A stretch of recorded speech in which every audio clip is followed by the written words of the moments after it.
Hi hello and welcome நண்பா. இது உங்கள் உண்மை என்ன. இன்றைக்கி நம்ம என்ன பார்க்க போகிறோன்னு பார்த்தீங்கன்னா, இடையில ரொம்பவே கான்ட்ரவர்சியாக போய்கிட்டு இருந்த விஷயம் டிடிஎஃப் வாசன் அண்ட் அஜீஸ்.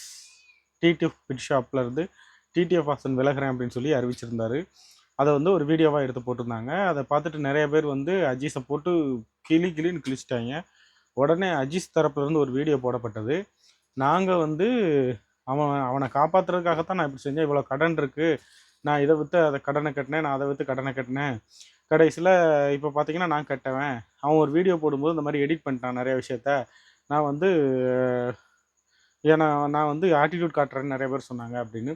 ஆக்சுவலாக அஜீஸ் வந்து இந்த விஷயத்தில் இல்லை, நிறைய இதில் நம்ம பார்த்துக்கிட்டே வரோம். வாசனோட அந்த நிறைய வாசன் வந்து அந்த நிறைய கமெண்ட்ல வந்து என்ன வந்துகிட்டு இருக்குன்னு பார்த்தீங்கன்னா, அஜீஸ் வர்றதுக்கு முன்னாடி வாசன் வாழ்க்கையில் எந்த அளவுக்கு எந்த பிரச்சனையும் கிடையாது. ஆக்சுவலாக மெயினாக பார்த்தீங்கன்னா அந்த பார்ட்னர்ஷிப் அப்படிங்கிற விஷயத்துல தான் அவங்க 2 பேரும் விலகியிருக்காங்க. எல்லாரும் நினச்சிக்கிட்டு இருக்காங்க இப்போ தான் கொஞ்ச நாட்கள் அவங்க பேசுறது இல்லை அப்படின்னு. வாசனுக்கு மேரேஜ் ஆனதுலேருந்து அஜீஸோட அந்த ஃப்ரெண்ட்ஷிப் வந்து கொஞ்சம் கொஞ்சமாக கட் ஆயிடுச்சு. ஏன்னு பார்த்தீங்கன்னா, கிட்டத்தட்ட வாசன் வந்து அந்த இதுலேருந்து ஒரு 10 பைசா அந்த பிட் ஷாப்லேருந்து வராமலே மாதம் 1,00,000 ரூபாய் அந்த பிட் ஷாப்புக்கு செலவு பண்ணிகிட்டு இருந்திருக்காரு. வாசனோட மனைவி என்ன கேட்டிருக்காங்கன்னா, உங்களுக்கு அதுலேருந்து வருமானம் இல்லை, அப்புறம் எதுக்காக அதுக்கு நீங்கள் மாதம் 1,00,000 ரூபாய் நீங்கள் கொடுக்கணும், அதுக்கு நீங்கள் அதிலேருந்து விலகிட்டு அவரே பார்த்துக்கிட சொல்லிடுங்க அப்படின்னு சொல்லிட்டாங்க. இப்போ இதில் வந்து இவர் நிறைய அஜீஸ் நிறைய பேசுகிறாப்புல, நான் வந்து அப்படி நான் அவ்வளோ வாங்கி போட்டேன், இவ்வளோ வாங்கி போட்டேன் அப்படி இப்படின்னு. நான் ஒன்றே சொல்கிறேன், இதில் டிடிஎஃபோட பங்கும் இருக்குது. ஆனால் 10 பைசா வாங்காமல் அவன் வெளியில் போயிட்டான். இப்போ அதில் அவன் போட்ட முதல் எல்லாமே வந்து அதில் இருக்குது, அதிலேருந்து அவன் அனுபவிக்கலை. கேஸு இதுக்கெல்லாமே வந்து அவன் நிறைய செலவழிச்சிட்டான். ஆனால் அவன் இதிலேருந்து எடுக்கலை, இதிலேருந்து அனுபவிக்கவும் இல்லை பிட் ஷாப்பில் இருந்து. ஸோ மக்கள் கேட்கத்தானே செய்வாங்க. அஜீஸ் அதுக்கு ஒரு விளக்க வீடியோ போடுறேன்னு சொல்லிட்டு இன்னும் கொஞ்சம் ஹேட்டாக தான் சம்பாதிச்சிருக்காப்புல. ஆனால் வாசன் என்னென்னா டீசெண்டாக அதை விட்டு விலகி போயிட்டான்.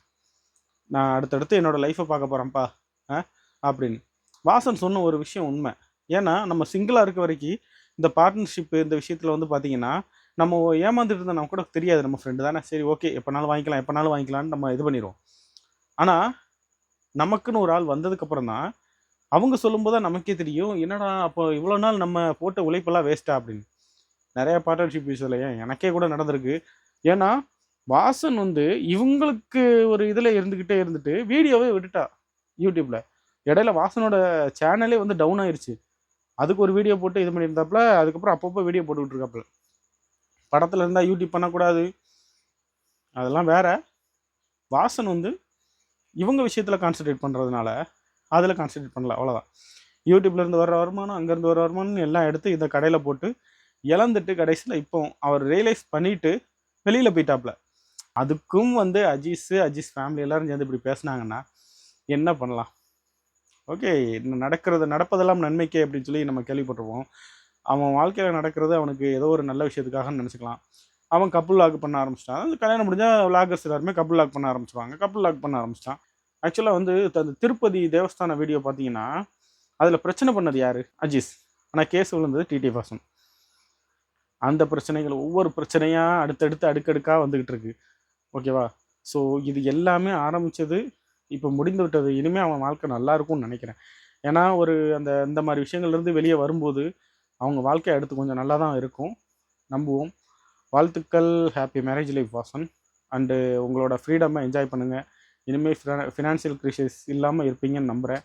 உங்களுக்கான ஃபினான்ஷியல் ஃப்ரீடம் இனிமேல் இருக்கும். அதுபோக உங்களுக்கு வந்து உங்களை கட்டுப்படுத்த ஒரு ஆள் வந்துருச்சு. அதனால் இனிமேல் உங்களுக்கு தெரியும் நீங்கள் பண்ணுறது எது கரெக்டு எது தப்புன்னு. அதனால் தொடர்ந்து நல்ல முறையில் யூடியூப்பில் பயணிங்க, சினிமாவில் பயணிங்க. நன்றி.